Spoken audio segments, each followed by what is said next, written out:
Ямы, сколы и рытвины. До недавнего момента любые легкоатлетические соревнования на стадионе Вуктыла напоминали бег с препятствиями. Долгожданную реконструкцию начали в прошлом году, а завершили в сентябре этого. Павел Королев оценил новое покрытие.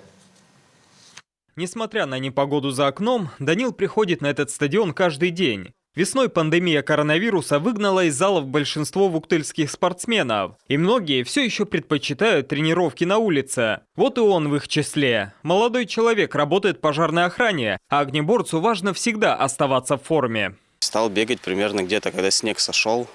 С мая где-то по стадиону начал бегать. Амортизирует вообще классно, ноги не забиваются. Обычно бегали по земле, рядом тропинка даже вытоптана. А сейчас все бегают по стадиону. Разметка есть, все классно.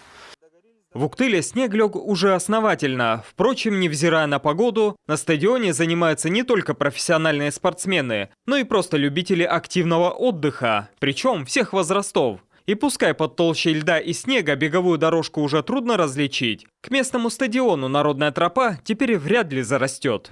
В этом году хорошо дорожки закатали. Мягко бегать, разметку сделали, все вообще великолепно. А ходим мы постоянно, каждый день. Каждый день с 5 утра здесь народ уже занимается, многие вуктыльцы. На этой беговой дорожке выросло не одно поколение спортсменов, и мечта о хороших тренировочных условиях для местных легкоатлетов наконец-то стала реальностью. 400-метровое покрытие из резиновой крошки соответствует всем стандартам и абсолютно безопасно. Долгожданное обновление удалось воплотить при финансовой поддержке местных газовиков. Здесь у нас занимаются в летний период все группы населения, начиная от маленьких детей, бабушки, скандинавская ходьба. Поэтому в 2018 году мы решились на этот шаг и начали его воплощать. Этот этап был разбит на 2 года, 2019-2020 год. В 2019 году мы покрыли дорожку асфальтом, то есть сделали полностью асфальтированную.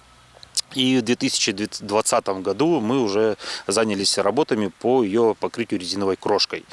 В ближайших планах благоустройства и лыжного стадиона, ведь, как известно, северянин значит лыжник. Ну а реконструкция спортивных объектов – одна из приоритетных задач в городском округе. Ведь если будут условия для занятия спортом, будет в Вуктыле и здоровое поколение, и новые чемпионы.